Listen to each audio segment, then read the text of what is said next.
Uai!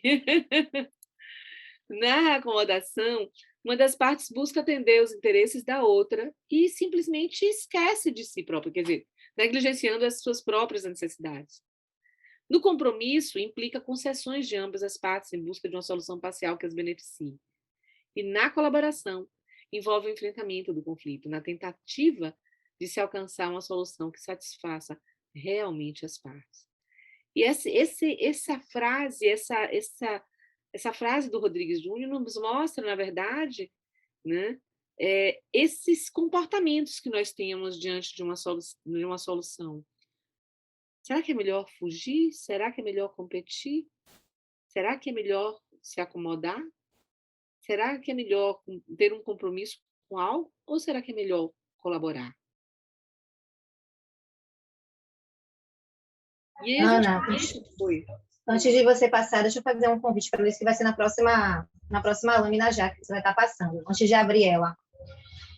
Eu queria que vocês se imaginassem em círculo, tá? Estamos numa sala em círculo. E aí, a gente vai começar, eu vou colocar algumas cadeiras, tá? Ali naquele local. E aí, em determinado momento, vocês vão mudar de lugar. Eu vou deixar 4 cadeiras no meio. Olha só. Vocês vão ter... Devagarzinho. Eu vou passar devagarzinho o que você está falando. Deixa. Volte aí, por favor. Rapidinho. Então, imaginem-se que vocês estão numa sala. Estamos todos em uma sala.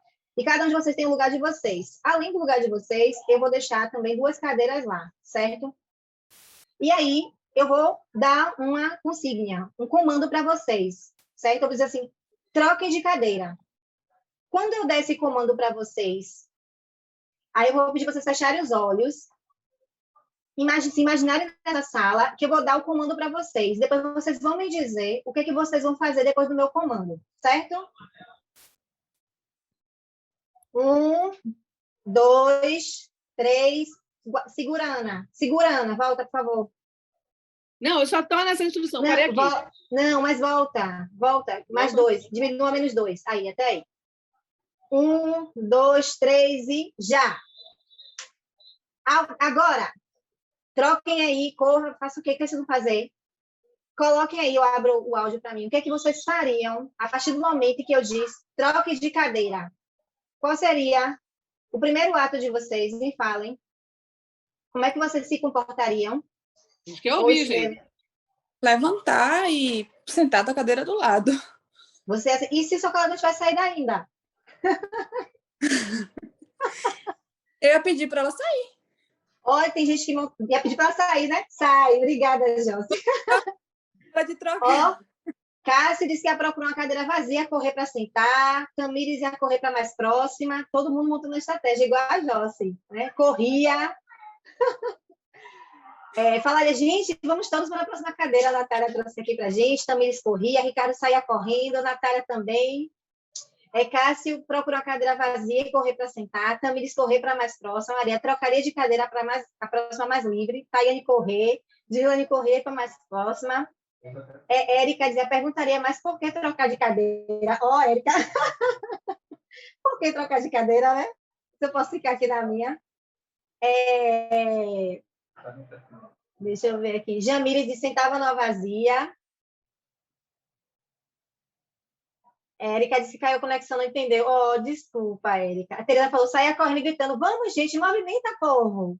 Lucivone falava, para a vazia, mais próxima. Carla, para a próxima que estiver disponível. Maiana, procuraria uma cadeira vazia. Olha a coisa, pode passar agora, Ana, por favor. Olha que coisa interessante, né? Todo mundo vai sair correndo e vai procurar uma cadeira. Pode passar, Ana. Pode passar tudo. Você sabe por que isso?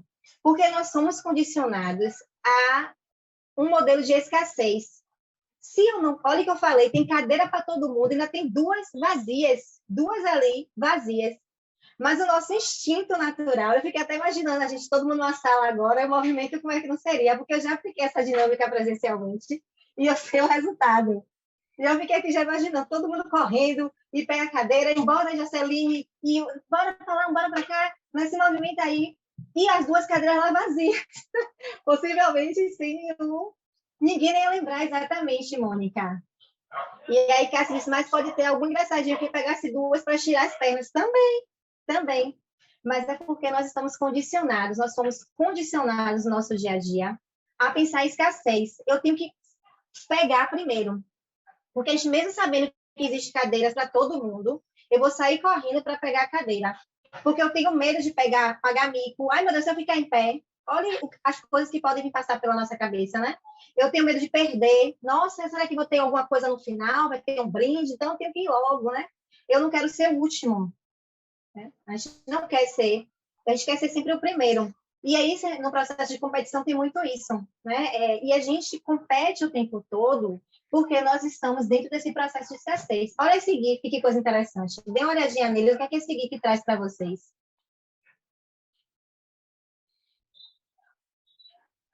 Me diz aí. Vocês estão vendo o que aconteceu? Eu achei ele desonesto. Desonesto, né? Sim. É exatamente a cultura do conflito, gente. Quando o conflito ele acontece, o que ele é? Ele é uma competição desonesta. Uhum. Aí o Cássio diz assim, ó, mas pode ter algum engraçadinho. Não, isso aqui eu já li. Já pensando na competição, aí, Natália, foi isso que eu falei. Ia tentar organizar para todo mundo pular na próxima direita, que ainda dá a cadeira. Para dividir a cadeira. O Mônica falou esperteza. É isso. Mas eu não sei se vocês já viram. Acho que todo mundo aqui já brincou de cadeira, né? De jogo da cadeira para sentar. A gente já viu o pessoal empurra, puxa, né? A gente monta as estratégias, mas a estratégia é sem pensar. Vocês já perceberam isso? Quando a gente está no processo de competição e de escassez, olha, duas coisas importantes para a gente pensar quando a gente vai fazendo mediação. Aquelas pessoas, elas estão numa postura de competição e elas também estão em escassez, porque nós somos condicionados a essa cultura. Vai aproximar a lâmina para mim, Ana, por favor? Opa, Tiago, esse GIF me lembra o metrô de Salvador. Assim que as obras assim que abre as portas, é um Deus nos acuda. É bem isso. Por quê? Porque nós somos condicionados. E aí, vivendo em escassez na abundância. E a gente tem esse paradigma aí para a gente começar a pensar, né? A gente não está aqui, a gente está propondo uma mudança de pensamento de acordo com as nossas necessidades. Lembre sempre disso. E aí, no paradigma da escassez, o que a gente faz? Excluímos. As pessoas pensam logo na exclusão. Então, assim, não tem para todo mundo. Por isso eu vou pegar logo para mim. Eu pirão primeiro. Temos medo de quem fala.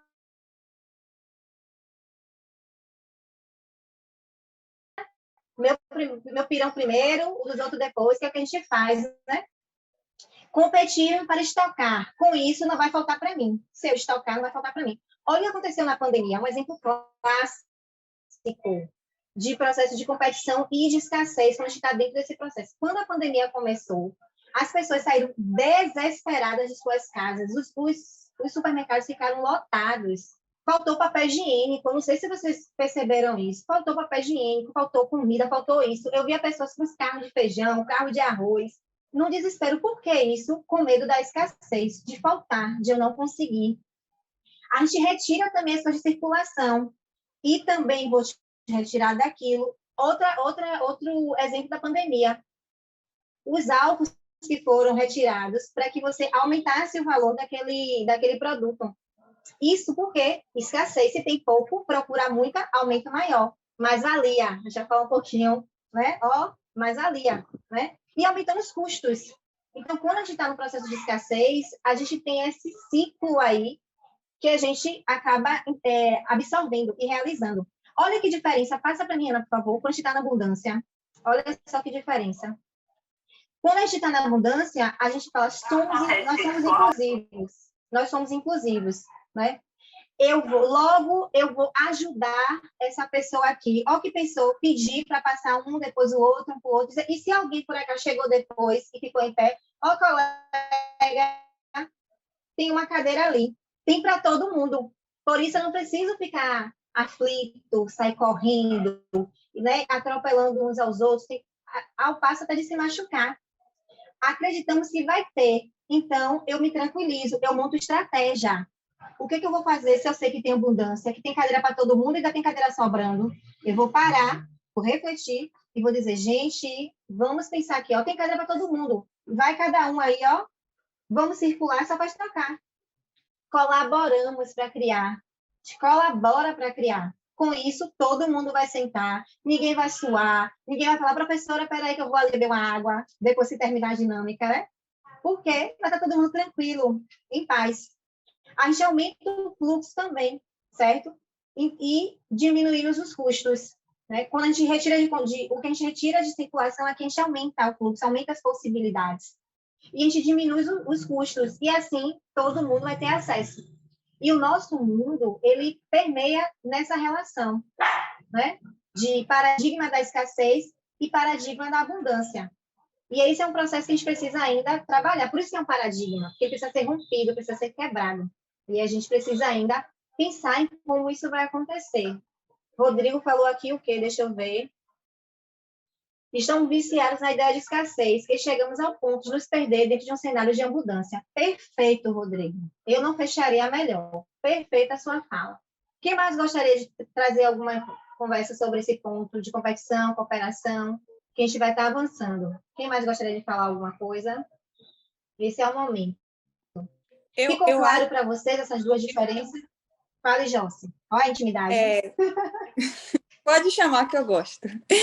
Então, como você deu exemplo, né, da questão da pandemia, além desse cenário de escassez, a gente percebe a mesma falta de humanidade, porque não só o álcool em gel, mas como as máscaras, a gente não encontrava a máscara cirúrgica, que eram as mais indicadas naquele momento, e aí a gente teve que recorrer às máscaras de pano, e várias pessoas fazendo. Eu me lembro que no começo eu tinha acabado de ter meu filho, e eu estava, né, assim, sem conseguir uma máscara cirúrgica para ir para as consultas pré-natais e tudo mais. E aí, pós-natal, no caso, né? E aí a gente não encontrava máscara porque, além de estar muito cara do que o normal, a gente, quando encontrava, era muito cara. Entendeu? Não encontrava, e quando encontrava era muito cara. Então, é uma falta mesmo de humanidade, porque eram situações que a gente não via antes. E a gente acabava começando a viver um cenário mesmo de guerra, né? Onde a gente chegava na farmácia para comprar o álcool, e aí começavam as estratégias. Algumas farmácias diziam, não, é um álcool por pessoa, por família, para poder, né, dar a oportunidade de todo mundo conseguir ter aqueles itens tão Ainda assim, licença, Jossa, se me permite, o álcool é um absurdo o valor, né? Exato. Absurdo o valor. Era por família, mas nem toda a família tinha acesso, não conseguia ter esse acesso. A gente já não conseguia, né? Porque a gente, numa situação um pouco, né, melhor financeiramente, a gente já não conseguia. Imagine as situações das famílias em extrema vulnerabilidade social. E aí a gente via aquele todo apelo para usar máscara, às vezes nem a máscara de pano aquelas famílias conseguiam, não tinham água em suas residências, abastecimento de água, né? O sistema público, de uma forma geral, todo escasso, né? Escassez de água. Então, como é que ia ter higiene naquele momento? Então, são questões que fazem a gente refletir, né, num cenário de escassez, onde as outras questões não estão funcionando bem, e aí é uma guerra mesmo, né? Salve-se quem puder. E agora a gente tem que pensar que, mesmo nesse cenário de escassez, tiveram pessoas que andaram dentro de um cenário de abundância. Fazendo, sabe o quê, gente? Fabricando máscaras e doando, conseguindo comprar o álcool e dividindo com todo mundo, né? Então, a gente viu que algumas pessoas não ficaram vibrando no paradigma da escassez. Exatamente. Vibraram no mesmo paradigma da abundância, mesmo numa situação de escassez, né? Eu me recordo bem do meu grupo, do meu condomínio. O que nós fizemos? Nós fizemos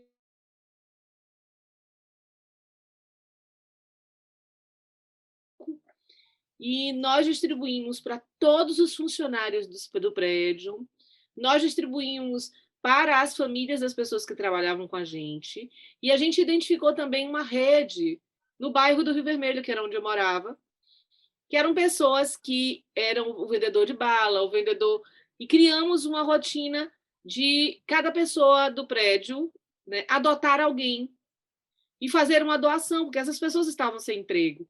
E também passávamos álcool, máscaras para essas pessoas. Ou seja, a gente tem muitos exemplos aí da época da pandemia de pessoas que estavam, apesar de um momento de escassez, vibrando na abundância, quebrando esse paradigma da abundância. E esses exemplos, eles foram, né, eles cresceram, porque do bairro do Rio Vermelho, isso daí partiu para essa iniciativa partiu para outros bairros, né? E quantas pessoas adotaram, né, um Mas ambulante? perceba que esse processo foi um tempo depois que as pessoas perceberam também que não estava em tanta escassez. Porque é um processo mesmo, você sair dessa postura de que você não está na escassez para um processo de abundância. Porque até as pessoas que têm um coração muito bom, elas eu lembro de algumas pessoas assim, Regiane, eu não sei o que eu faço, só tenho um pouco eu gostaria de dar mais, mas eu não consigo encontrar. Né? Então, essa fala de Ana é muito importante. Eu trouxe logo o início da pandemia e Ana está fazendo um processo durante, né, a pandemia de como as pessoas foram saindo da postura do paradigma da escassez para o paradigma da abundância. Olhe por quê? Porque ela sabe que é possível dividir, é possível compartilhar, é possível cooperar. Eu vou mandar para vocês um texto da pós que eu faço. Eu faço uma pós em Pedagogia da Cooperação e Metodologias Colaborativas. E aí tem essas duas informações lá e tem todo um discurso. Vocês podem ler, e se vocês tiverem alguma dúvida, vocês colocam no chat que tem lá, né, para os alunos. Vocês podem deixar essa dúvida lá, porque uma vez na semana eu vou lá e aí eu converso com a Ana e a gente pensa qual a melhor forma de trazer essa resposta para vocês, tá? Não vou todos os dias acessar, mas uma vez na semana eu vou dar uma olhadinha. Se você tem alguma dúvida com relação aos textos, que a gente vai estar disponibilizando lá também, que vocês vão estar lendo, certo? Aí, é legal a gente dizer que a gente vai estar aí que Deraldo... sobre todos os módulos, gente. Alguns textos que são de leitura complementar. E que isso é legal para que vocês possam ler. Então, todos os módulos, a gente tem alguns textos que a gente está disponibilizando, né? Olha o que Deraldo traz, né, colaborando com essa sua fala, né? Para conseguir álcool em gel, teve que recorrer ao mercado negro e até pagar ágio. Um terror. Por outro lado, houve muita solidariedade. Ele também disse que no prédio dele, de contribuir para o sustento do nosso vendedor de coco, até que houvesse a vacinação. É isso. Agora, esse processo vai sendo depois que as pessoas percebem. E tem gente que eu acho que é o mais bonito, que é o que a Ana falou, que logo no início também conseguiu sair desse paradigma da escassez e ir para o paradigma da abundância. Se a gente tivesse essa consciência, em todos os processos seria melhor. E por que a gente tem que ter cuidado com isso? Quando a gente vai para um procedimento de mediação, as pessoas chegam lá nesse processo de escassez. Não é só escassez de coisas, mas de sentimentos também, de emoções também, que está dentro desse processo. E a gente precisa cuidar e auxiliá-los nesse percurso ao encontro de uma abundância, de um processo de abundância, de paz, de conseguir o que eles almejam de forma colaborativa. Então, a gente tem que pensar que isso existe. Por isso que os conflitos eles são mais complexos, né, de serem resolvidos do que um problema. Um problema, a gente elenca soluções. Um conflito, do conflito nascem inúmeros problemas para a gente conseguir auxiliar as partes a chegarem às soluções. Juliana, daqui a pouco a gente vai falar novamente sobre o Google Classroom, tá? Só para não deixar você aqui sem resposta. Antes do final da aula, Ed vai retomar e vai explicar para a gente como é que vai funcionar o Google Classroom a partir de agora. Pode passar. Querem falar mais alguma coisa sobre essa questão? A gente pode avançar. Pronto, Ana, pode avançar. Obrigada, Josi. A gente agora vai dividir com vocês um pouquinho, né, dessa evolução da mediação, né? Que a mediação ela não é uma coisa recente, né? A mediação ela já existe há muitos milhares de anos, né? Não da forma estruturada que a gente tem hoje a partir da metodologia de Harvard, né? Mas a gente já vem com a prática da mediação, né, já há muito tempo, né? Se a gente for prestar atenção, né, acho que tem pessoas aqui da minha idade, algumas talvez até mais velhas do que eu, e tem os mais novos, mas até mesmo nas nossas realidades, aqueles que são evangélicos, sobretudo, mas os católicos também, A gente vê um processo de aconselhamento em que o pastor ou o padre, eles fazem alguma coisa que é o aconselhamento, que dão o conselho para aquelas famílias, mas muitas vezes tentam ajudar, dentro de um processo de mediação não estruturada, aquelas famílias que ali se apresentam para solucionar suas questões. Só que isso já acontecia há muitos milhares de anos, há séculos atrás, né? Não da forma estruturada que a gente vê hoje.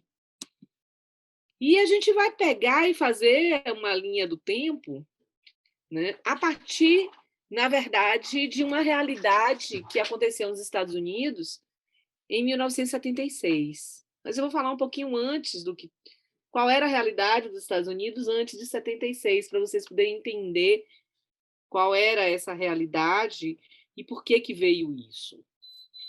Os Estados Unidos, ainda no final da década de 60, né,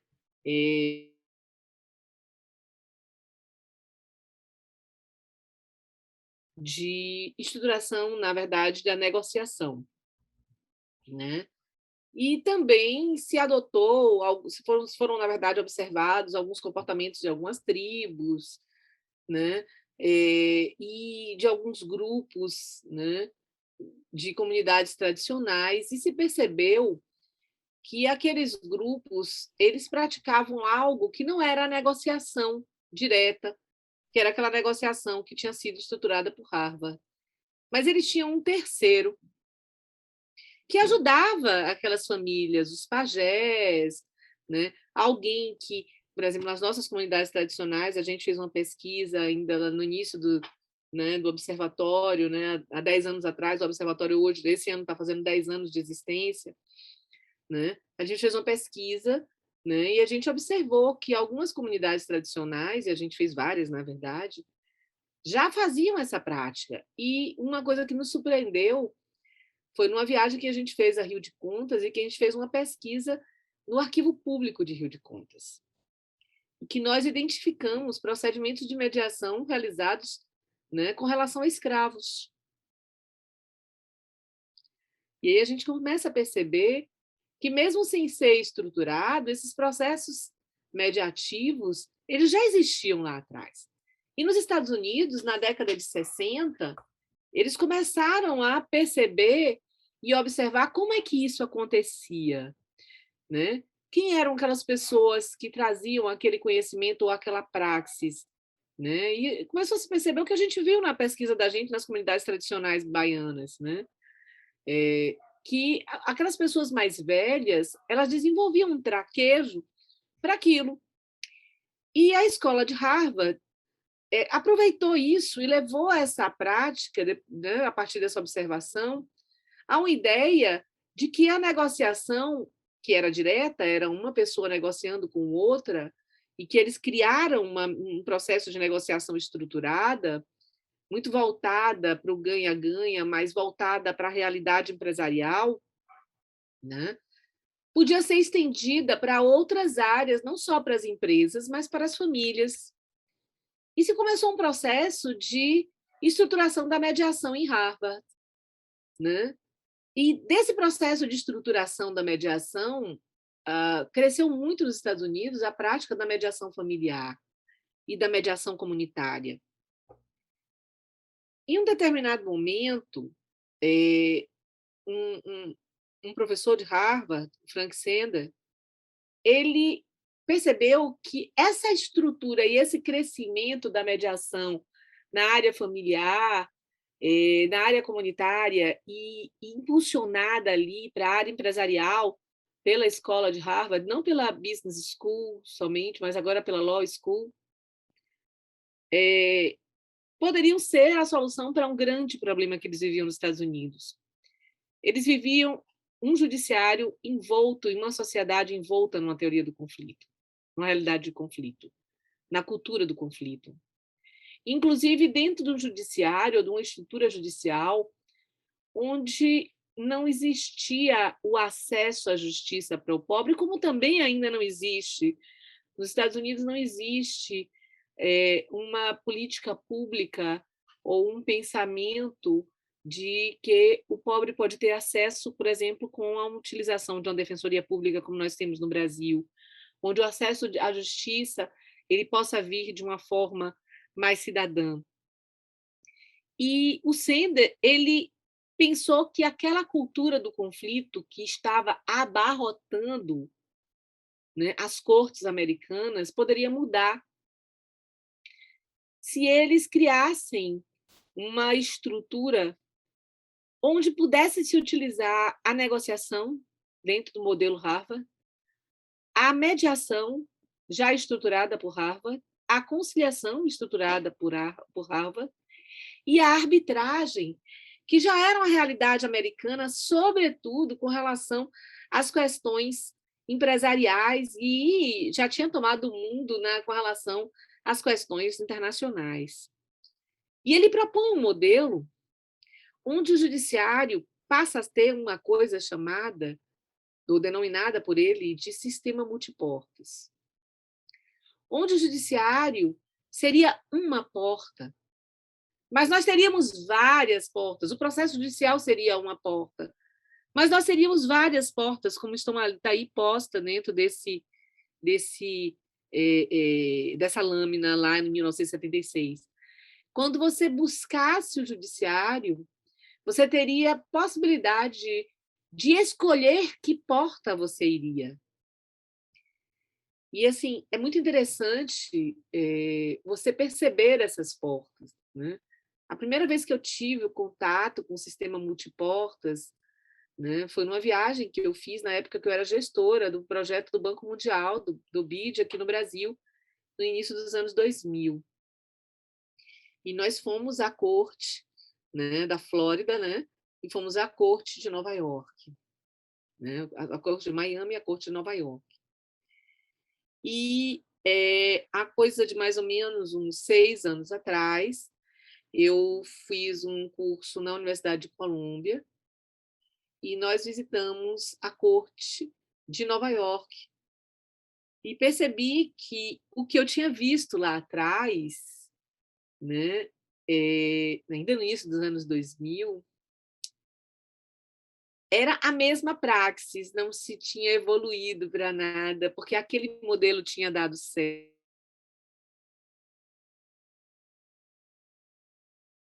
Interessante é que um pouco antes disso, eu estava fazendo a minha tese de doutorado e fui fazer um curso de mediação, um curso avançado de mediação transformativa com o Fogler.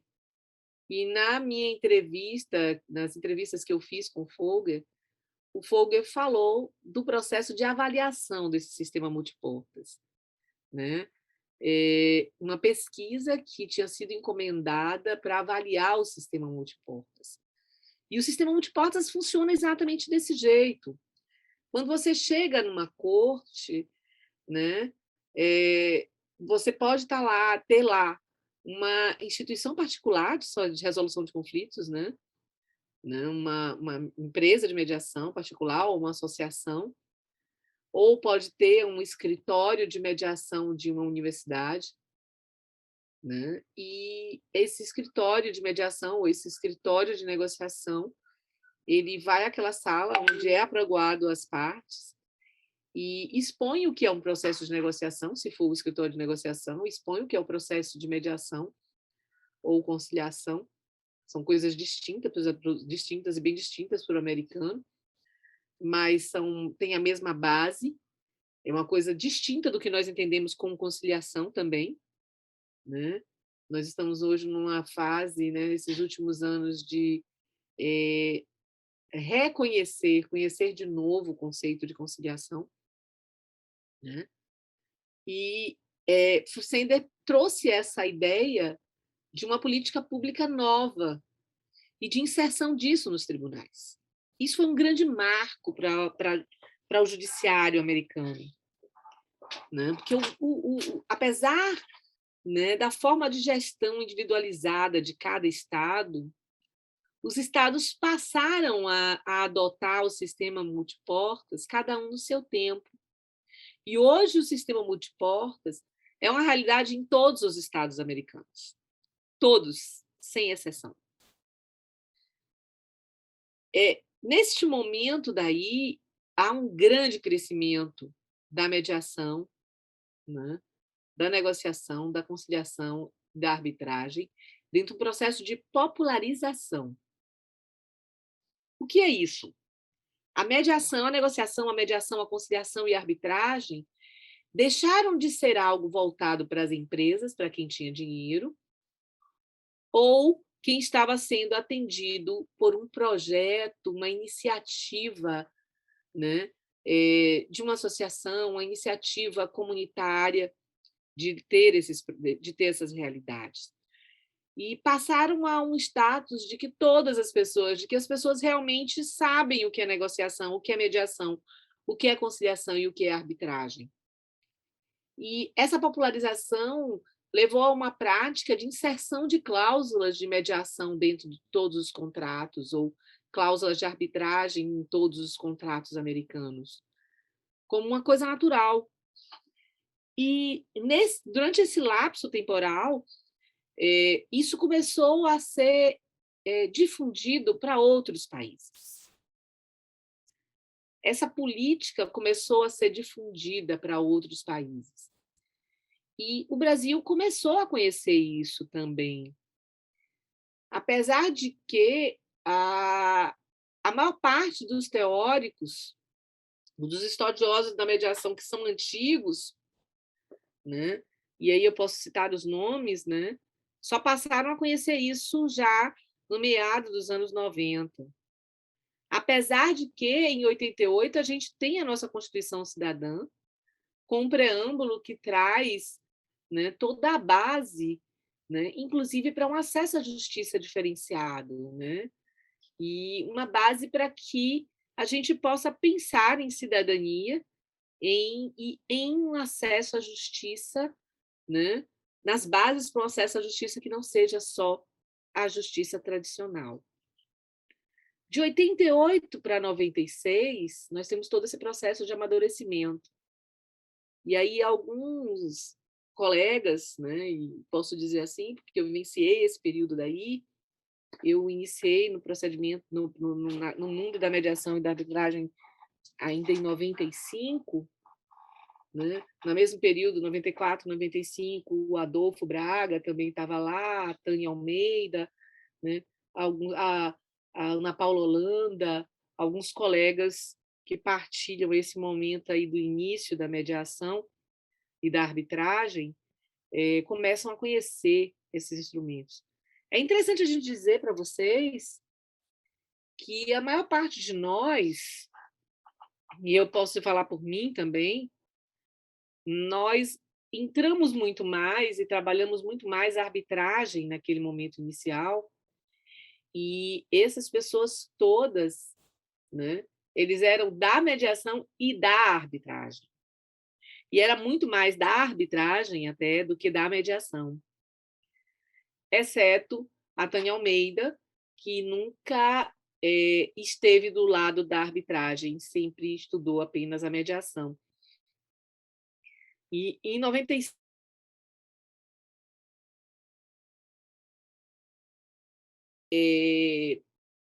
a aprovação da lei de arbitragem. E vou voltar ainda nesse lapso temporal com relação a uma questão, porque ainda em 96 a gente teve aprovada a resolução 1886/96, que regulamentava os cursos jurídicos. Nesse momento, a Ordem dos Advogados do Brasil começou um movimento de renovação do ensino jurídico. E, neste momento daí, um grupo de professores, Ana Paula Holanda, eu, começamos a tentar inserir a questão da mediação e arbitragem dentro do contexto dos cursos jurídicos. Naquela época, Deraldo lembra-se bem, né, um companheiro antigo aí, nosso aluno ouvinte. Naquele momento dali, tinha acabado de preparar o projeto de curso da antiga Faculdade Diplomata, atual Jorge Amado, eu fui a primeira coordenadora do curso. Depois, logo em seguida, eu fiz o projeto do curso da Faculdade Rui Barbosa, né, hoje Unirui. Não terminou a gente saindo ainda, eu me desliguei da Rui ainda na fase de aprovação do projeto, mas o projeto estava lá, né? A gente trabalhou no projeto, inclusive o Deraldo esteve no corpo docente inicial e participou da discussão dos projetos, e eu já inseria naquela época, 90, então vamos falando de 94, né? 94, nós 94, 95, nós já inseríamos ali a disciplina de mediação e arbitragem. Olha como a gente na Bahia estava, né, adiante de muita gente. E a professora Ana Paula Holanda, no Ceará, né, inseriu isso no curso da Unifor e criou uma coisa chamada SESED, que era um núcleo de mediação que chegou a ter 50 salas de mediação que funcionavam dioturnamente. Voltando à lei de arbitragem, a lei ela foi aprovada em 96, e nós que acreditávamos na mediação e da arbitragem achávamos que aquele momento era um momento fantástico e que a arbitragem, mesmo tendo vetado, a lei de arbitragem, mesmo tendo vetado a questão da arbitragem familiar, ela traria um grande boom para todos os processos que primavam pela autonomia da vontade das partes. E aí nós estamos falando do crescimento da negociação, da mediação, da conciliação, além da própria arbitragem. Mas nós somos surpreendidos com a ADIM da OAB. E essa ação direta de constitucionalidade só foi julgada 10 anos depois, quase. E mais, nós acreditávamos, né? Aliás, não só nós, mas aqueles que eram, né, entusiastas da matéria, e eu me recordo muito bem, né, de todos os meus amigos nesse período, né, e inclusive saudosamente de alguns muito importantes para a minha vida, não estão mais entre nós, o autor da lei de arbitragem, que entregou a lei de arbitragem pronta, né, para um grupo, para que ela pudesse ser aprovada naquela época, e de outros amigos que fiz nessa seara, como Jurema, lá de Alagoas, que para mim foi uma das pessoas que teve um papel mais importante no início, né, do impulsionamento das políticas públicas, né, Geminiano Jurema. E a gente viu ali, nós assistimos ali um momento muito triste, porque acreditávamos que a ADIM seria derrubada rapidamente, mas vieram aí anos e anos e anos, né, esperando que a arbitragem andasse. Enquanto isso, a gente começou a pensar na questão da mediação. Em 97, 98, começaram as primeiras políticas públicas em torno da mediação. O governo federal, de uma forma bem insípida, começou a financiar alguns projetos de mediação comunitária, né, no Brasil, muito poucos, inclusive tem um livrinho, que eu apelido ele de livrinho da capa verde, hoje existe ele online, né, em que ele mostra todas as iniciativas que aconteceram no Brasil, né, nesse período aí do final da década de 90. Mas em 1997, nosso colega Adolfo, ele começa, né, com alguns colegas, né, o sonho da criação do Conselho Nacional das Instituições de Mediação e Arbitragem, o CONIMA, que tinha o objetivo não de regulamentar a mediação, mas de trazer o ensejo de boas práticas, né, com as boas práticas para a criação de instituições de mediação e arbitragem, as boas práticas com relação a como fazer mediação e arbitragem, e começar a disseminar, né, essa sementinha daí. Né? E nesse momento daí eu vou começar a falar do lapso temporal de 97 até 2007, são 10 anos. Em 2001, a Confederação das Associações Comerciais do Brasil, através de Geminiano Jurema, conseguiu, com o BID, o financiamento do maior projeto de disseminação da mediação e arbitragem na América, né, na América Latina.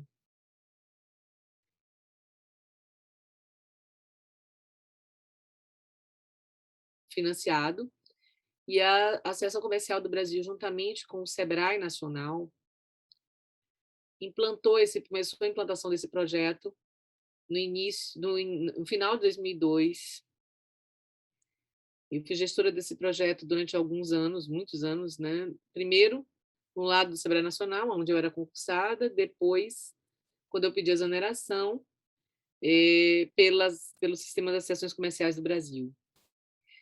Nesse projeto, aquele momento ali, foi criada toda uma política pública, um incentivo à política pública nacional voltada para pequenos negócios, mas também para a comunidade em geral, com incentivo de criação de projetos de mediação e mediação e conciliação, mediação sobretudo, né, em todo o Brasil. E naquele momento eu tive um insight da criação de um prêmio nacional chamado Prêmio de Acesso à Justiça via MESCs naquela época. Nós não chamávamos de MASCs, chamávamos de MESCs. E, inclusive, uma iniciativa da Bahia, nós estamos falando em 2003, foi uma iniciativa selecionada, que era a iniciativa do Balcão de Justiça e Cidadania, que, na época, quem levava ela adiante era meu Deus, sumiu o nome dela agora. Estou vendo ela aqui na minha frente. Gente, a juíza negra, que inclusive foi ministra da Justiça. Quem me ajuda? Benedita da Silva? Não, é baiana ela. Valoar, exatamente. Valoar, ela estava à frente e, inclusive, na época da implantação do projeto na Jorge Amado, nós levamos ela em um balcão de justiça para Jorge Amado, ainda lá, né, em 95. Então, você vê que a Bahia sempre esteve muito na frente na questão da mediação, né? E ela fazia mediação em comunidades tradicionais, ia de canoa, né, para comunidades quilombolas, né?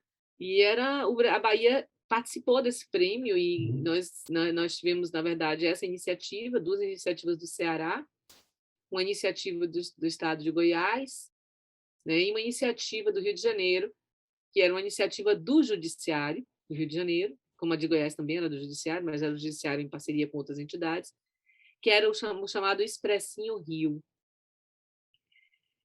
E depois disso tivemos a segunda edição do Prêmio de Acesso à Justiça, onde já entrou na premiação projetos de mediação em áreas de conflito de terra, né? E aí nós estamos falando do início dos anos 2000. É interessante a gente trazer isso. Então, o projeto BID, apesar de ter tido como foco a questão dos micro e pequenos negócios, né?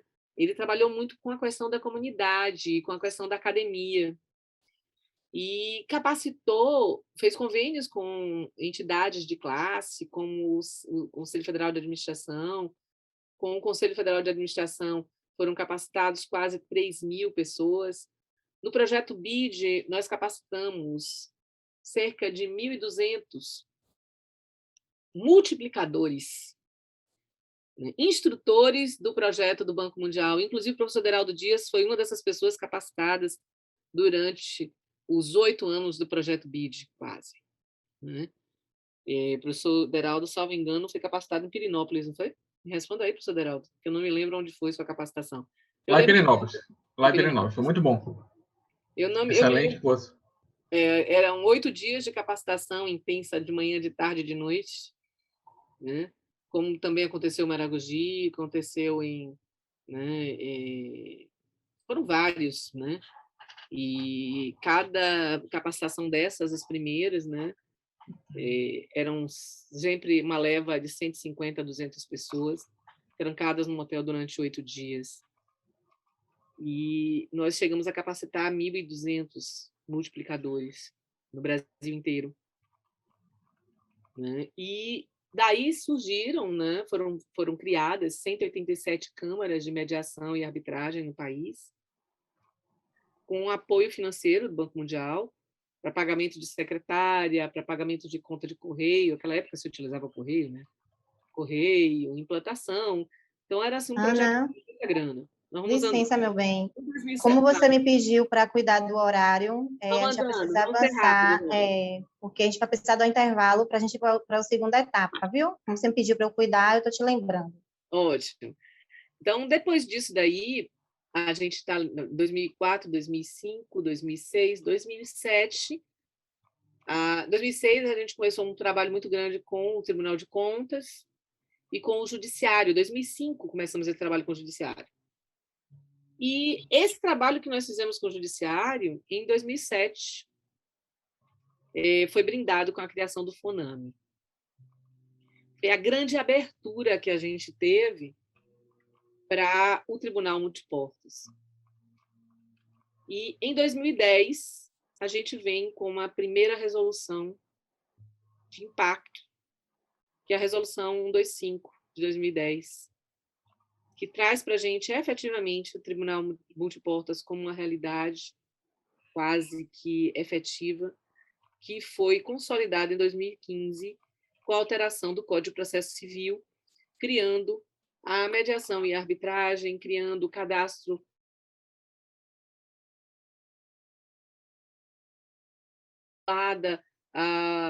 ao cadastro do CNJ, e, na mesma época, a gente teve a aprovação da Lei de Mediação, que é a Lei 13.140, de 2015.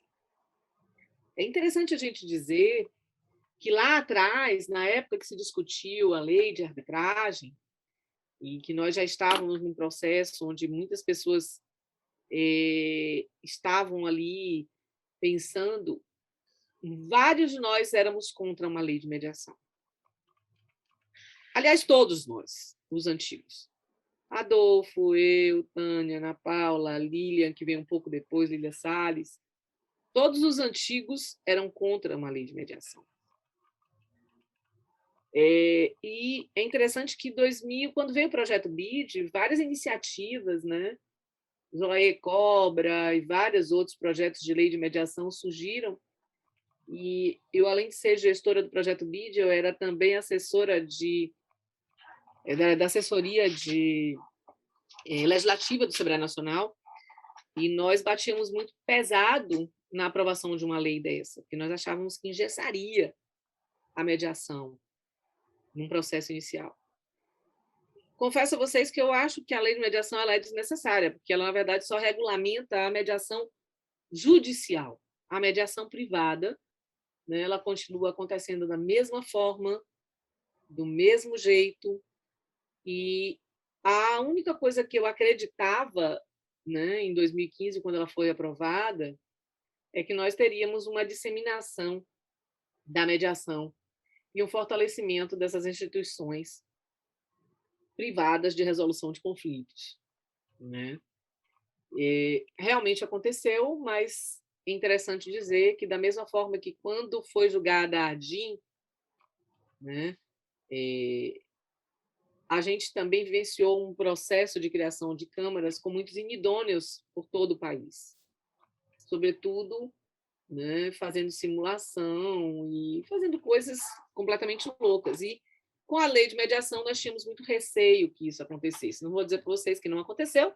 Aconteceu, sim. A prática de várias entidades não sérias. E só que agora a gente não tinha mais o projeto BID para trabalhar, né, contra essas iniciativas, e o tempo, a gente acredita que vai dar conta ou vai dar cabo dessas instituições inidôneas. Hoje, 2021, passados 6 anos, nós temos uma leitura da Lei de Mediação que tentava trazer o sistema multiportas junto com o Código de Processo Civil, de que o sistema multiportas, que foi pensado para o Brasil, não trouxe as coisas como deveriam trazer, da melhor forma, né? Mas o legislativo brasileiro achava que o judiciário, né, teria que ter mais controle, e talvez a gente tenha hoje uma realidade em que a gente tem Sejusques fazendo mediação em 15 em 15 minutos, que é uma coisa louca, até porque nas formações do CNJ, enquanto eu era instrutora do CNJ, nós sempre pregávamos, e os instrutores hoje pregam, que a mediação tem que ter duração no mínimo de 2 horas cada sessão, mas na prática não é isso que acontece nos Sejusques. Inclusive na Bahia, os balcões de justiça eles foram transformados em Sejusques pré-processuais. Alguns deles mantêm a prática da mediação realmente feita com sessões de 2 horas, a exemplo do Sejusque da Garibaldi, que é aquele que é administrado pela UFBA. Então, se vocês receberem termos de acordos a serem executados em Salvador, pode ter certeza que não vem do Sejusque da gente e de outros que atuam dessa forma, mas a maior parte dos termos não são termos que vêm do procedimento de mediação real, realmente feito dentro do que se acredita a melhor forma e o melhor formato da mediação. Ana, esse aí é para o final. Uma coisa eu sei. A gente vai dar um intervalo, tá? Eu vou pedir para que, quando vocês retornem do intervalo, botem perto de vocês papel, pode ser um papel de ofício, uma folha de caderno, canetinhas, caneta colorida, para quando a gente retornar, para a gente ir para a nossa próxima etapa, certo? O professor Deraldo não sabia disso, mas Cátia Lopes indicou aí que o senhor tenha as canetas coloridas, alguma coisa que o senhor vai desenhar. Pode ser caneta azul, vermelho e preto. Como é primeiro dia, a gente está dando essa chance aí no intervalo. Cátia, as canetas. Gente, vamos para o intervalozinho e daqui a pouco a gente volta. Quantos minutos? 5 minutinhos. Ok.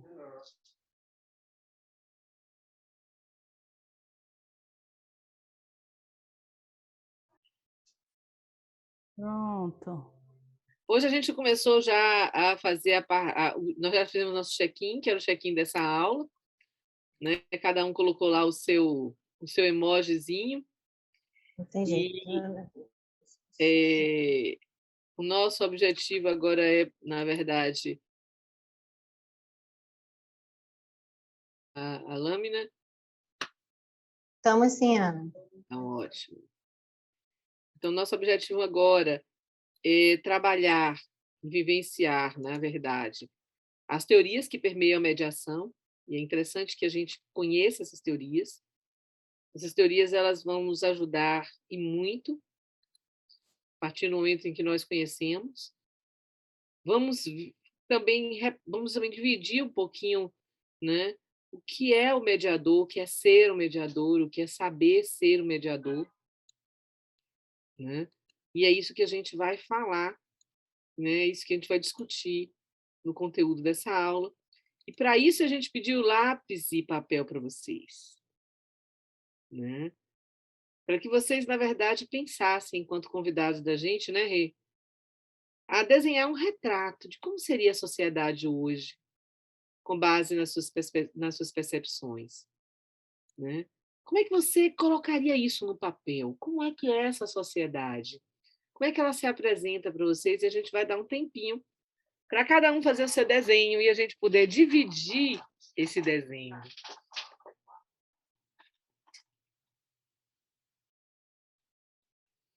Todo mundo desenhando, viu?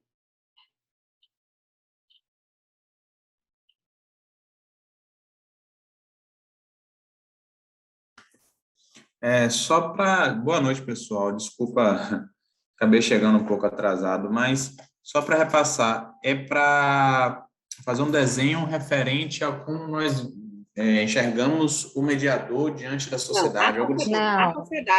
A sociedade. Como é que você, na sua percepção, o que é que você enxerga a sociedade? Como você vê? Aí, quem não quiser desenhar também pode colocar uma frase, alguma coisa assim que represente a sociedade para vocês hoje.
Jane, é para desenhar o quê? Você vai desenhar como é que você vê a sociedade hoje, com as suas percepções. Como é que você enxerga a nossa sociedade nos dias de Ah, hoje? tá bom, obrigada. Nada.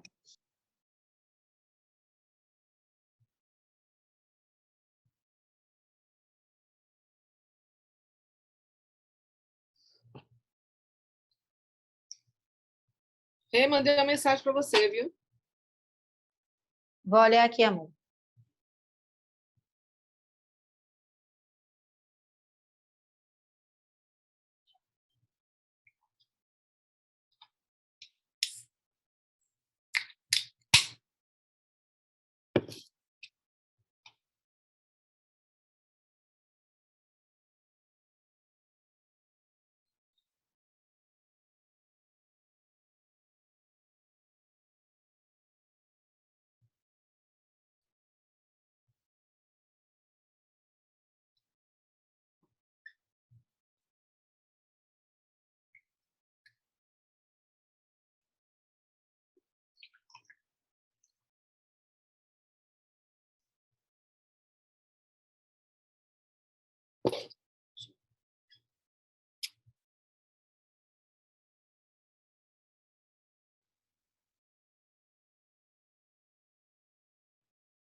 Vamos lá, gente? Eu vou começar aqui compartilhando o meu desenho, e aí vocês podem abrir a tela de vocês, ou podem, eu já vi que algumas pessoas colocaram no chat também. Eu vou mostrar aqui o meu, não sei se vocês estão conseguindo ver. Tem dois lados, ó, até meu solzinho aqui sorrindo. E aí, de um lado, como é que eu enxergo a sociedade hoje? De um lado, eu enxergo a sociedade unida, uma parte da sociedade tentando sobreviver, tentando dar o seu melhor, tentando cooperar. E de um outro lado da sociedade, eu vejo caos, eu vejo medo, eu vejo desconfiança, eu vejo insegurança. Então, hoje eu vejo uma sociedade mista, de emoções, de sentimentos, né, de busca. Então, esse é o retrato que eu enxergo da sociedade hoje. Eu estou vendo... Ana, você pode tirar só um pouquinho enquanto o pessoal apresenta o deles, por favor? Eu já vi que a Josi já colocou o dela. Você quer falar, Josi, por favor? Explicar? Sim.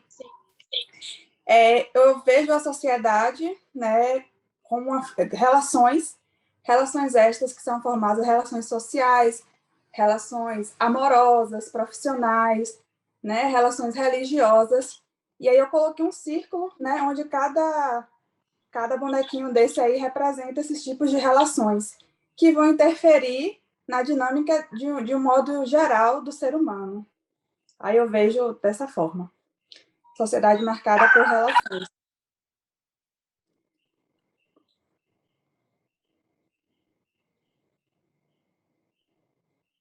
Obrigada, Josi. A gente no chat, Rê. No chat tem a Mônica, que ela fala assim, ó, a sociedade se encontra muito polarizada, mas ainda há pessoas que olham o outro com empatia, paciência e tolerância. Eu fico com a pureza... Ai, que lindo! Eu fico com a pureza da resposta das crianças. É a vida, é bonita e é bonita. como dizia o saudoso Gonzaguinha. Obrigada, Mônica. Rafael fala: hoje enxergo a sociedade de forma dividida, como se a vida se resumisse sempre a duas opções: pessoal, espiritual, política, profissional. Percebo que o ser humano se reduz a um sistema binário de ideias. Se não pensa como penso, preciso me afastar. Ui, vocês estão demais, viu? Girlene, vejo a sociedade como adoecida. Daniela, a sociedade está um caos e muitas pessoas desamparadas. Quem mais gostaria de compartilhar? Vou mostrar os desenhos, né? Vamos ver os desenhos também, né, Rê? Isso, eu quero que, por favor, abram aí os vídeos, mostrem os desenhos.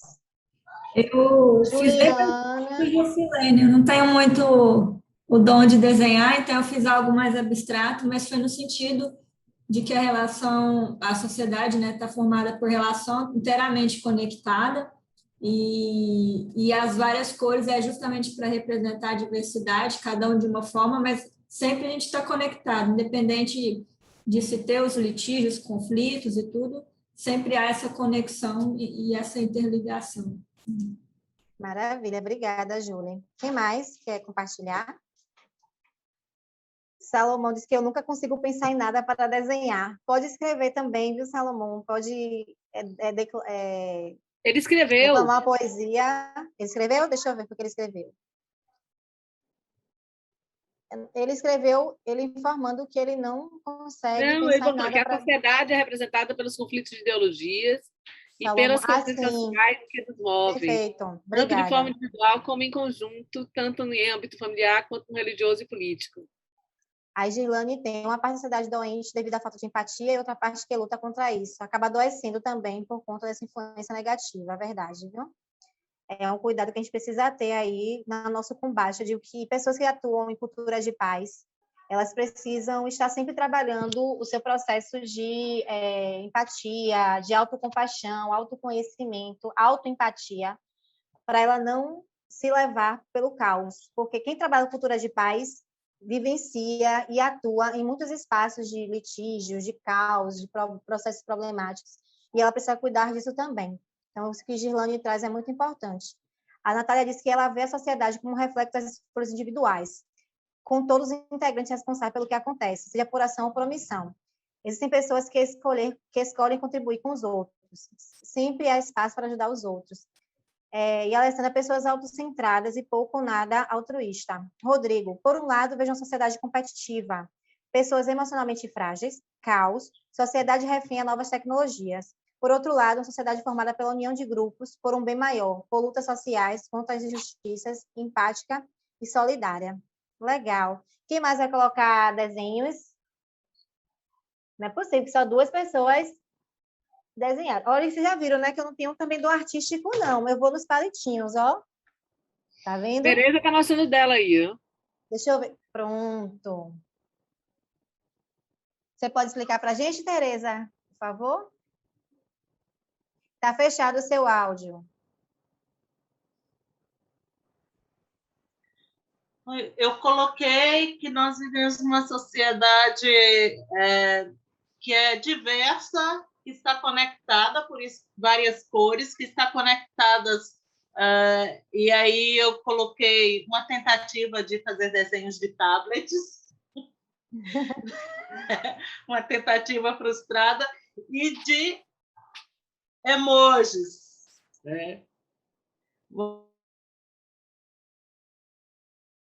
Em relação, por isso essas setinhas aqui, mas que ultimamente anda muito focada no respeito. Bacana, obrigada, Tereza. Mais alguém? Alan, cadê você, Alan? Que eu estou te vendo aqui, você sempre participa, cadê? Eu não fiz um desenho, não. Na verdade, eu respondi no chat, botei uma frase. Foi? Cadê? Foi o primeiro. Foi bem que eu li. simples, uma frase só. Foi mesmo.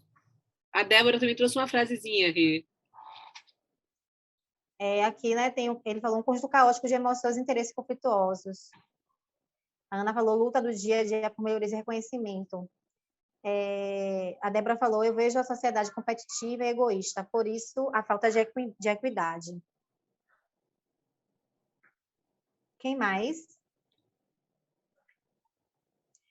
Os estudos das sociedades não é um estudo antigo, é um estudo recente. A gente vai conversar um pouquinho sobre isso agora, que a Ana vai colocar isso. Você coloca, Ana, para mim, por favor?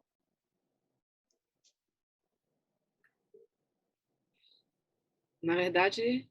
Passar o filme primeiro. Vamos lá. A gente vai assistir um videozinho para vocês poderem ver, né, um pouquinho dessa questão aí. Né, a gente vai trabalhar algumas teorias, só para contextualizar. Então, a gente vai trabalhar hoje algumas teorias que são vinculadas à mediação. Não todas, porque são muitas teorias que englobam a mediação por ter essa interdisciplinariedade. E a primeira que nós vamos começar a dialogar hoje é a teoria do conflito, certo? E aí fica aí na cabecinha de vocês essa construção que vocês têm sobre o que é a sociedade.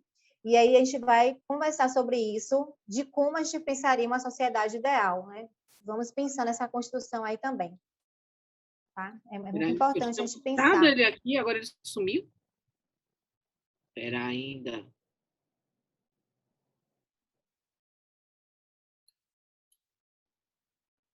Entra no meu drive, compartilhados comigo. Tava aqui lindo.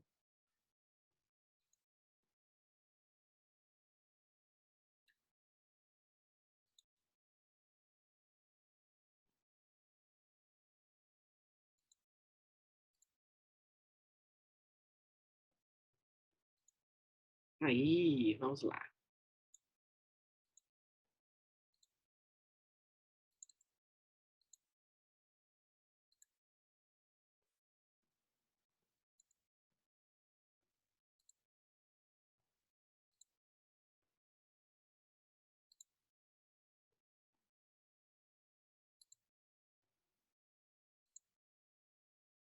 Esse aqui não é esse agora.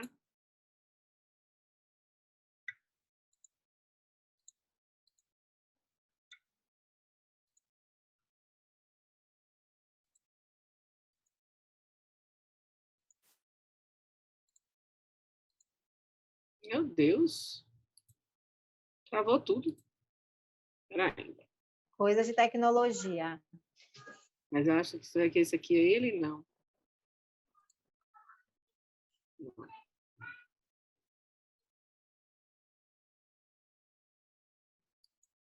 Espera ainda. Vamos lá de novo.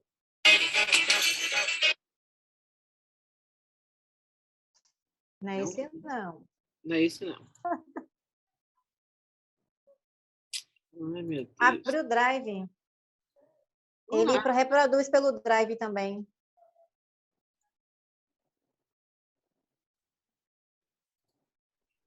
É isso, vou fazer o drive de novo. Ele estava pelo drive e não sei o que aconteceu, ele travou.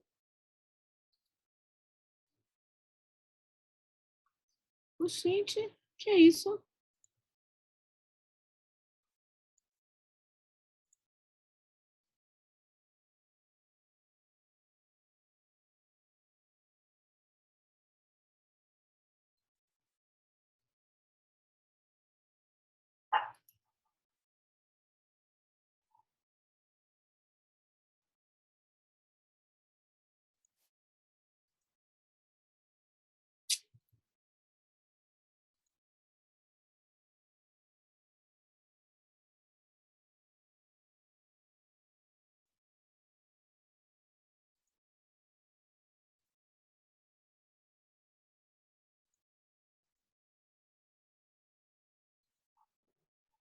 Achou? Botando a senha. Ainda, no processo. Oh, meu Deus. Tá tudo na hora certa.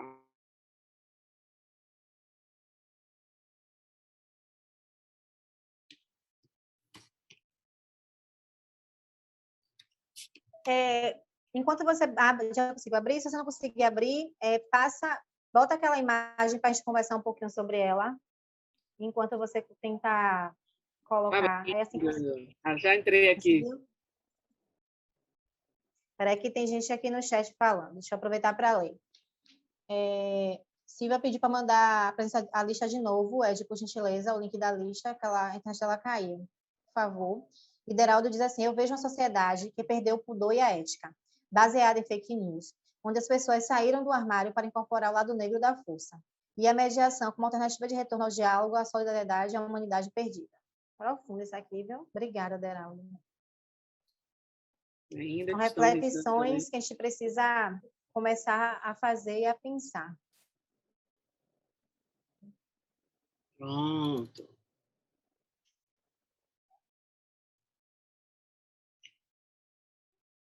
Está aqui. Ele estava na tela e travou, mas agora já está aí.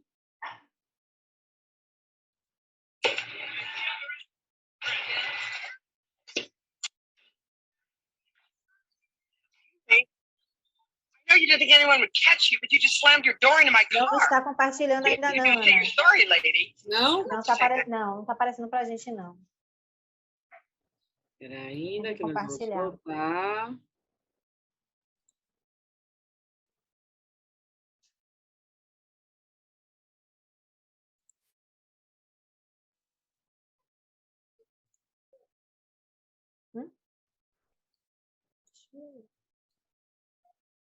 Não tem.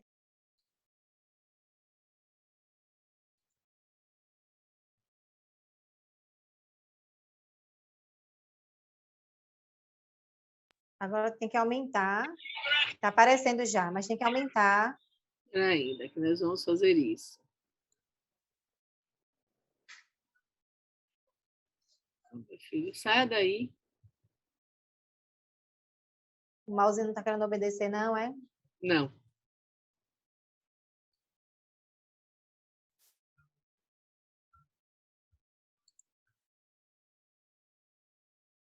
Não quer obedecer.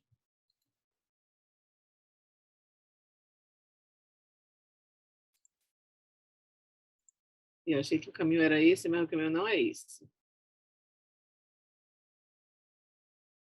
Não, Ana, você clica nele, aí do ladinho você tem para aumentar. Não, porque ele estava em outro lugar. Ah, entendi.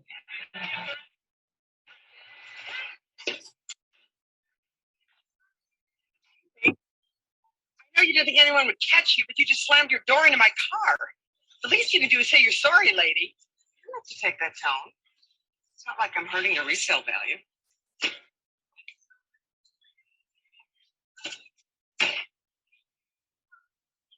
I'm sorry.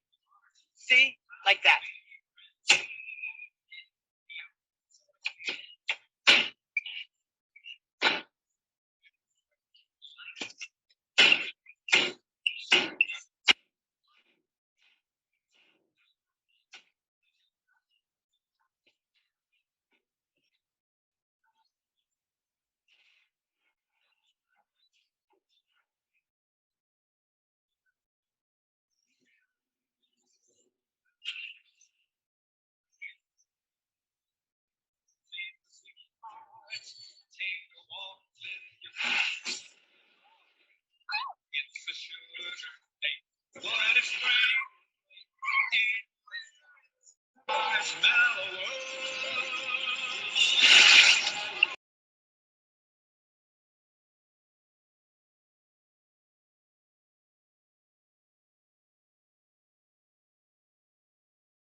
O áudio sumiu, Ana.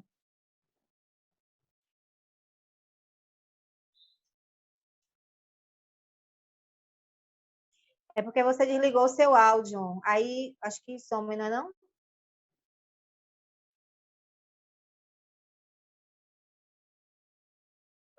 Hein, Ana? Acho que ela não está ouvindo, não. Você desligou seu áudio, aí ficamos sem som. Ela não vai conseguir ouvir, não, porque ela...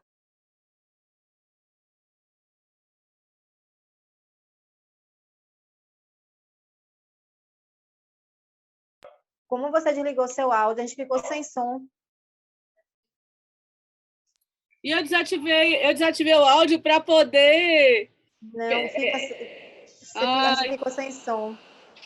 Ficou, então, na metade pro fim, ficou cinema mudo. Cinema mudo. Mas a gente vai necessariamente finalizar, né, com essas reflexões, que já vai dar 19 horas, a gente tem esses últimos minutinhos aqui, para a gente pensar nesse vídeo, né, o convite agora é que vocês pensem nesse vídeo, com relação às questões ligadas ao conflito, ao processo que estamos vivendo na sociedade, que sentimentos, né, que percepções, que ideias vêm na cabeça de vocês quando vocês assistiram a esse vídeo. Falem aí, abram os áudios ou compartilhem aqui no chat para a gente...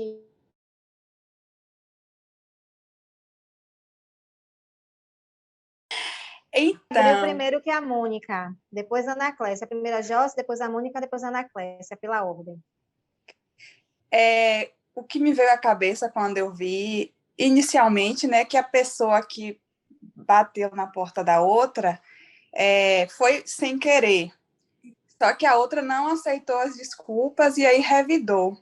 E depois foi um processo tão, vamos dizer, de uma querer, né, causar dor na outra, que elas não perceberam que elas estavam se machucando também.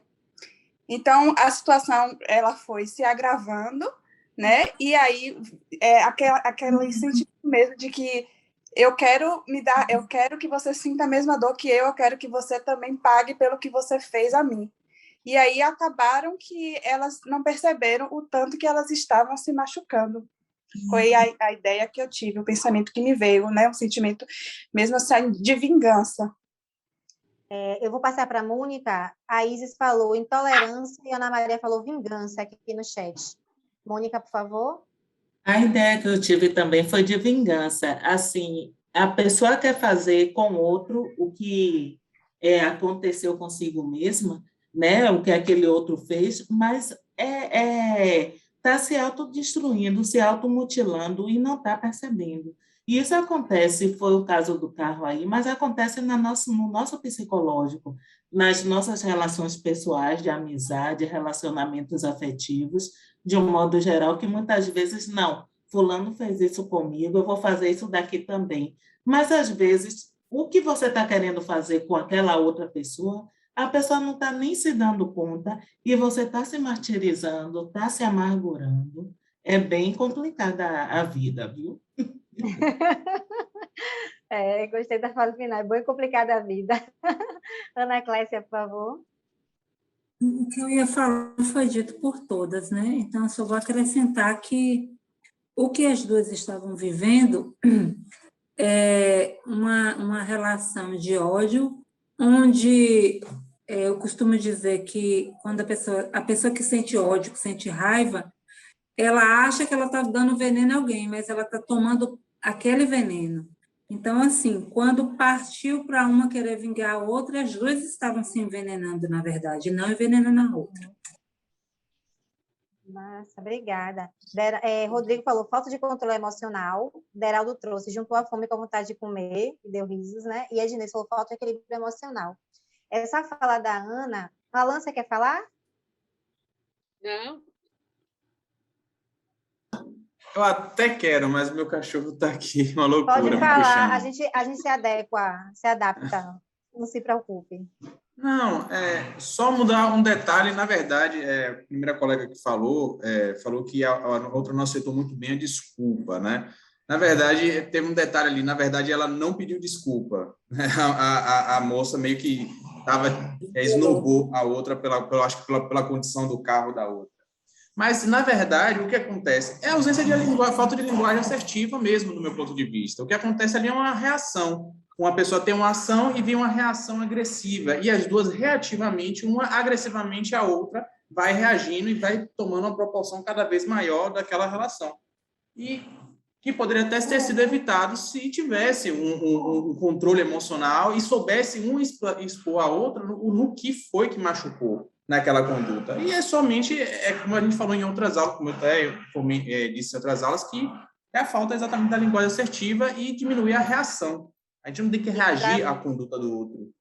do outro, perfeito. E uma coisa que a Ana e todos vocês colocaram aqui, Ana Clécia, é a questão das nossas emoções.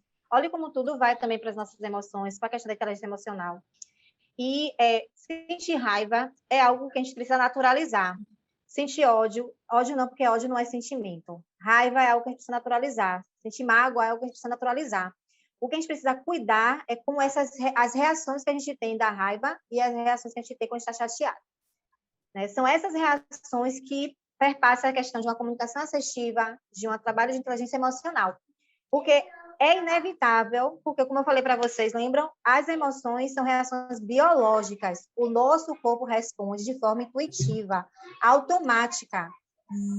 A diferença é a nossa postura quando a gente está diante das circunstâncias que nos levam a ter determinado tipo de emoção e de sentimento, né? Os sentimentos derivam dessas emoções. Então, esse caso aí, ele é um clássico, assim, a gente vê aí questões de objeto, né? Você vê que a destruição ali foi material, mas quando a gente trabalha com mediação, as destruições são em vidas. As pessoas, quando chegam para a gente, elas estão num processo de destruição emocional, física, né? Então, a gente precisa pensar, e aí, como o Alan sempre traz, e eu gosto muito dessa fala dele, essa comunicação assertiva que deve ser trabalhada no nosso dia a dia, que não é algo fácil. Não é algo... Família. Família é um lugar onde está mais propício, acredite, à violência.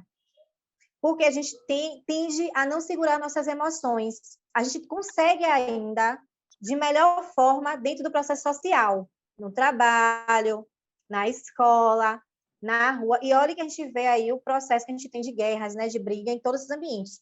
Mas em casa é onde mais aflora, onde a gente tem mais dificuldade, porque a gente se sente num lugar de conforto, de comodidade. Então, é sobre isso, né, Ana, que a gente vai estar falando a partir de amanhã, quando a gente conversar sobre a teoria do conflito, sobre a teoria da sociedade, né, e a própria teoria social da mediação, o que a mediação traz para a gente pode incorporar e começar a apresentar para os medianos, apresentar para as pessoas que estão com a gente, para que a gente possa melhorar um pouco, né, esse processo que a gente está aí de adoecimento social, tá? E aí, Salomão trouxe uma coisa aqui, se fosse 2 homens, sairiam para agressão física. Isso é uma verdade. Eu já presenciei isso, de eu estar no local, 2 carros vindo, um numa direção, outro no outro, se encostaram, um no bateu, sem querer, assim, rápido. E aí os 2 começaram a discutir, eu vi o homem tirar o outro de dentro do carro, puxar o homem dentro de carro, e aí foi aquela loucura. Como as pessoas estão com os nervos à flor da pele, afloradas, né? E não conseguem conter e trabalhar suas emoções. E a Tereza traz aqui para a gente finalizar aqui, a família é o espaço para a tragédia por natureza, infelizmente. Porque é a primeira instituição, né? É de lá que pode sair todas as coisas. Por isso que a gente tem que cuidar desse processo da família. E eu sempre digo que trabalhar com mediação na área familiar é um dos campos mais sensíveis, é um campo minado, que a gente precisa fazer uma construção pessoal, que a gente vai falar sobre isso amanhã, né, quando a gente falar do ser e do saber do mediador, e de uma construção social também, trabalhar com processos preventivos, tá? Aninha, com você, para a gente estar encerrando. Eu acho que a Rejane, na verdade, já trouxe tudo que a gente, né, queria dizer para vocês, mas antes disso, eu queria convidar vocês para a gente poder ouvir um pouco vocês, né, do que ficou do dia de hoje para vocês, o que tocou vocês no dia de hoje, e abrir esse momento para que vocês possam dizer para a gente, partilhar com os colegas, né, o que ficou de mais forte para vocês. Como é que tudo isso chegou para vocês hoje? Depois, Ed quer dar uma palavrinha sobre o Classroom, mas a gente quer ouvir vocês antes da gente concluir, né, Deraldo até trouxe uma coisa que eu até pensei em falar, Deraldo, mas depois em Armadas, né? Aconteceu um homicídio recente, no 2 de julho, de um policial aposentado que tentou se envolver numa situação de casal, né? E aí acabou em tragédia, né? Foi ali se envolver uma relação de 2 pessoas que estavam discutindo, brigando, e ele, policial aposentado, quando foi, pegou a arma aí infelizmente, ceifou a vida de uma pessoa, né? Que deveria passar pelo devido processo legal se realmente estava em processo de violência. A gente tem que pensar nisso. É difícil, gente, essa construção da gente não querer desejar o mal ao outro, sabia? É um exercício. Ana Clécia, por favor. Eu? Tá aberto, você não quer falar, não? O convite que a Ana fez? Eu estou concordando, porque realmente é muito difícil essa questão do dom próprio, né? E hoje, em uma sociedade doente na qual nós estamos inseridos, quando você ouve uma coisa, você quer logo, a vontade é logo de reagir. Aí você tem que estar lutando consigo para não reagir.